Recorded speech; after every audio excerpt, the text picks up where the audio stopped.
मुकाबला इस बार जनता किसी से नहीं होने देगी। जनता एक तरफा इस बार दे रही है और आजमगढ़ तो समाजवादियों का पहले से गढ़ रहा है। जहां समाजवादी पार्टी गठन के बाद अब तक लोकसभा चुनाव नहीं भी जीत पाई पश्चिम की कुछ सीटों पर, वो सीटें भी इस बार समाजवादी पार्टी ऐतिहासिक जीत के आ रही है। जीत की गारंटी यही है कि आजमगढ़ की जनता ने देखा है कि हम लोग 19 में हारे थे तो भी आजमगढ़ रह के काम कर रहे थे, हम लोग 22 में जीते तो भी आजमगढ़ रह के काम किए।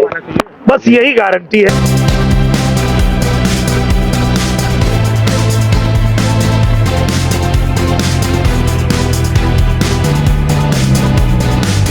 अब तो लोकसभा चुनाव के मैदान में परीक्षा उम्मीदवारों की होनी है। मतदाताओं ने उनके ही नसीब में जीत या हार का फैसला सुना चुका है, मगर 4 जून को जब नतीजा आएगा तो पता चलेगा कि आजमगढ़ लोकसभा की सीट पर समाजवादी पार्टी के राष्ट्रीय अध्यक्ष अखिलेश यादव की रणनीति कितनी कारगर साबित हुई। वहीं लालगंज लोकसभा सीट पर 5 विधायकों की सियासी हैसियत का भी अंदाजा लगेगा। वास्तव में लालगंज में चुनाव के दौरान 5 विधायकों को ही मुश्किल से दौर से गुजरना पड़ा। वोटरों के फैसले से उनका सियासी कद तय होगा कि अपने उम्मीदवार के लिए विधायकों ने जोर लगाया है या फिर शोर मचाया है। पहले हम आजमगढ़ लोकसभा सीट की बात करते हैं। इस लोकसभा में 5 विधानसभा की सीट है। सभी 5 सीटों पर सपा का ही कब्जा है। आजमगढ़ लोकसभा में आने वाली आजमगढ़ सदर विधानसभा के दुर्गा प्रसाद यादव अब तक 9 बार विधायक हो चुके हैं। अखिलेश सरकार में मंत्री भी रह चुके। गोपालपुर विधानसभा से नफीस अहमद लगातार दूसरी बार के विधायक। मुबारकपुर से अखिलेश यादव, सगड़ी से एचएन पटेल और मेनगर से पूजा सरोज पहली बार के विधायक। 5 विधायकों में सबसे अनुभवी दुर्गा प्रसाद यादव। आजमगढ़ लोकसभा सीट जिताने के लिए विधायकों की राह तो चुनाव की घोषणा से पहले ही सपा के राष्ट्रीय अध्यक्ष अखिलेश यादव ने जिले के दिग्गज नेता पूर्व मंत्री बलराम यादव सहित पार्टी के अन्य नेताओं से बात कर खुद आसान कर दी थी। पूर्व मंत्री बलराम यादव की मौजूदगी में लखनऊ में अखिलेश यादव ने पूर्व विधायक शाह आलम जमाली उर्फ गुड्डू जमाली को बसपा से अपने पाले में कर लिया था। जिस दिन गुड्डू जमाली को अखिलेश यादव ने आजमगढ़ के रणनीतिकारों से मंथन कर सपा में शामिल किया, उसी दिन खुद यहाँ के विधायकों का काम आसान हो गया था, क्योंकि बसपा में रहते हुए गुड्डू जमाली ही ऐसे शख्स रहे जो सपा की राह में कांटा बने थे। गुड्डू जमाली को सपा में आने के बाद उन्हें भी सम्मान दिया गया और पूर्व मंत्री बलराम यादव को भी सम्मान दिया गया। इन दोनों नेताओं का कद बढ़ाते हुए एमएलसी बना दिया गया। गुड्डू जमाली को सपा में लाकर जब अखिलेश यादव ने आजमगढ़ के किले को मजबूत कर लिया तो अपने चचेरे भाई धर्मेंद्र यादव को बीजेपी को टक्कर देने के लिए चुनावी रण में भेजा। चुनावी रण में धर्मेंद्र यादव को उतरने के बाद लोकसभा के 5 विधायकों को जोर नहीं लगाना था, सिर्फ उन्हें धर्मेंद्र यादव के साथ शोर ही मचाना था।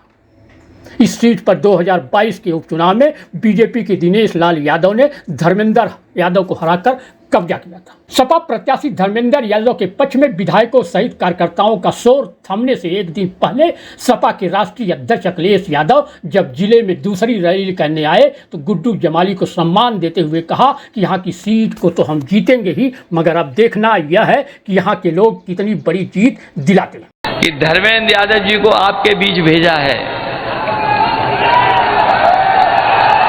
ये लगातार आपके बीच रहेंगे और आजमगढ़ से और हम लोगों का समाजवादियों का रिश्ता कोई नया नहीं है, वो बातें दोहरानी नहीं है। इससे गहरा रिश्ता किसी से नहीं हो सकता है जैसा रिश्ता हमारा और आपका है। और इसीलिए आजमगढ़ हमेशा प्राथमिकता पे विकास में रहा है, चाहे हमें बड़ी सड़क बनानी पड़ी हो। ये जो बड़ी सड़क बनी है आगरा लखनऊ वाली से जुड़ गई पूर्वांचल वाली, और चाहे मेडिकल कॉलेज बनवाने हो, सड़कें चौड़ी देनी हो, अस्पताल से लेकर के 100 नंबर की गाड़ी से लेकर के एम्बुलेंस, सब कुछ नेताजी और समाजवादियों ने किया है। इस विकास में कहीं पीछे नहीं रहने देंगे आजमगढ़ को। इसलिए जहां आजमगढ़ की खुशहाली के लिए काम करेंगे, वहीं अगर आजमगढ़ का कभी भी सम्मान बढ़ाना पड़ेगा तो हम लोग सम्मान बढ़ाने का भी काम करेंगे।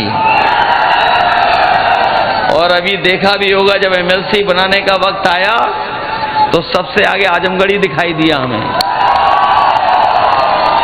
और रहा बचा मामला जमाली साहब समझा लेंगे और बना देंगे। ये तो ऐसे ही कह दिए 2 लाख। मैं समझता हूं जिस तरह का माहौल दिखाई दे रहा है, जिस तरह का है उत्साह लोगों के अंदर, देश की जो बड़ी जीतें होंगी उसमें आजमगढ़ शामिल होगा कि नहीं होगा, ये बताओ पहले। देश की बड़ी जीतों में शामिल हो जाओगे? कहीं ऐसा तो नहीं है कन्नौज से भी पीछे रह जाओ? तो पीछे रहना चाहते हैं हम। कहीं ऐसा तो नहीं है कन्नौज से पीछे रह जाओ?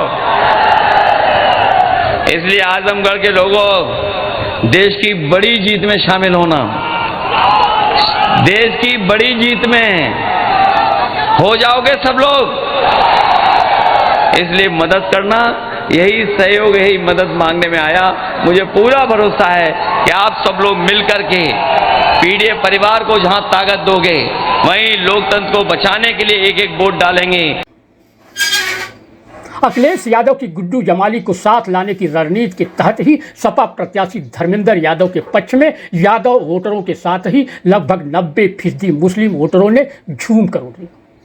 हालांकि बसपा ने भी मुस्लिम प्रत्याशी के रूप में मसूद अहमद को नामांकन के अंतिम दिन वोट कटवा के रूप में मैदान में उतारा था, मगर वोटिंग के दिन इसका सपा पर कोई असर पड़ता नहीं दिखाई।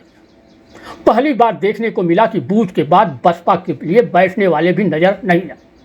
बसपा को लड़ाई में न देकर दलित वोटर पूरी तरह से बिखर गए थे। सपा के नेता दावा कर रहे हैं कि कुछ दलित वोटर संविधान की रक्षा के लिए बसपा से छिटक कर उनके साथ भी आए।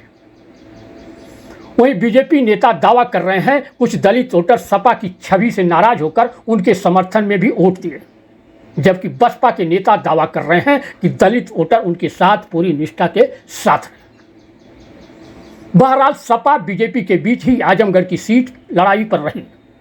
मतदान के दौरान 2022 के उपचुनाव की तरह कांटे की टक्कर कहीं भी नजर नहीं आई। दोनों के बीच सपा बीजेपी से काफी आगे नजर आई।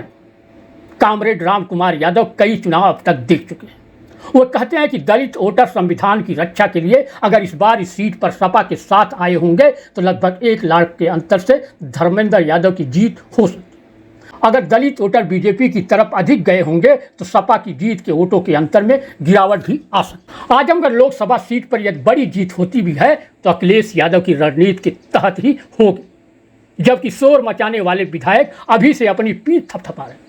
एक विधायक तो अकेले अपने विधानसभा से ही धर्मेंद्र यादव को 60 लाख की लीड होना बताकर गुमराह कर रहे हैं। दूसरे विधानसभा से 70,000 वोट की लीड बताकर वाहवाही लूट रहे हैं। ये महोदय 2 ही विधानसभा से ही धर्मेंद्र यादव को 1,30,000 वोटों की लीड बता रहे हैं, जबकि विधायक जी की करीबी और वर्तमान में धर्मेंद्र यादव के शुभचिंतक कार्यकर्ता इसके इधर उस विधानसभा में 25 से लीड होना बता रहे हैं, जिस विधानसभा में विधायक जी 60 लाख की लीड होना बता रहे हैं। जबकि इस विधानसभा में कुल 2 लाख वोट पड़े हैं। अगर इस विधानसभा में सपा को 1 लाख वोट पड़ते हैं तो बीजेपी को भी 70,000 से कम वोट नहीं पड़ सकते। बसपा को भी 30,000 वोट मिलने की संभावना है। वोटों की इस गणित को देखा जाए तो सपा 2 विधानसभा में लगभग 30,000 वोटों से लीड कर सकती है। 3 विधानसभाओं में कुल लगभग 40,000 वोटों से लीड सपा कर सकती है, जबकि अखिलेश यादव के नाम पर बने विधायक जी तो अपने ही इलाके में 60,000 वोटों की लीड बताकर अपनी सियासी ताकत का एहसास कर रहे हैं। जबकि हकीकत जमीनी यह है कि आजमगढ़ सीट पर बड़ी जीत का अंतर किसी विधायक की मेहनत से नहीं मिलने वाला है, यह तो अखिलेश की रणनीति के तहत होने जा रहा है। अगर विधायकों ने मेहनत की होती तो लोकसभा के उपचुनाव में क्यों नहीं सपा के किलों को बरकरार रख पाती। अब बात करते हैं लालगंज सुरक्षित लोकसभा सीट की। इस सीट पर सपा के प्रत्याशी पूर्व सांसद दरोगा प्रसाद सरोज मैदान में थे, तो दूसरी तरफ बीजेपी से भी पूर्व सांसद नीलम सोनकर मैदान में थे। इसके अलावा बसपा से डॉक्टर इंदु चौधरी चुनावी जंग में पहली बार किस्मत आजमा रहे थे। इस सीट पर 2014 में मोदी लहर में कमल खिला था। तब बीजेपी की नीलम सोनकर ने 60,000 से अधिक वोटों से सपा को हराकर कब्जा किया था। 2019 में इस सीट को सपा से गठबंधन कर बसपा ने बीजेपी से छीन लिया था। इस सीट पर पूर्व सांसद दरोगा प्रसाद सरोज के लिए सपा के राष्ट्रीय अध्यक्ष अखिलेश यादव ने किसी तरह की ठोस रणनीति पहले से नहीं बनाई थी, जिस तरह से आजमगढ़ की सीट के लिए बनाई थी। अलबत्ता इस सीट को बसपा से छीनने के लिए बीजेपी ने सांसद संगीता आजाद को अपने पाले में कर लिया था। ऐसे में इस सीट को जीतने के लिए सपा के 4 विधायकों और 1 एमएलसी को ही पूरा जोर लगाना था। इसमें लालगंज के विधायक बिचई सरोज, दीदारगंज के विधायक कमलाकांत राजभर, निजामाबाद के विधायक आलम बदी आजमी, अतरौलिया के विधायक डॉक्टर संग्राम यादव और एमएलसी बलराम यादव शामिल हैं। चुनाव के दौरान सपा के विधायक अपने अपने क्षेत्र में आगे आकर सियासी दंगल में दांव पेच चले थे। अखिलेश यादव ने भी प्रत्याशी दरोगा प्रसाद सरोज के लिए एक ही जनसभा की थी, जबकि आजमगढ़ सीट के लिए अखिलेश यादव ने 2 सभाएं की थी और डिम्पल यादव ने तो रोड शो भी किया था। ऐसे में अब चुनाव के नतीजे जो भी आएंगे उसमें लालगंज लोकसभा में आने वाले विधायकों की उनकी मेहनत दिखेगी। चुनाव के ऐलान के बाद से विधायकों ने अपने अपने इलाकों में खूब जोर लगाया। उनकी यह सियासी कसरत उनके उम्मीदवार को कितना फायदा पहुंचाती है यह 4 जून के नतीजे से ही तय होगा।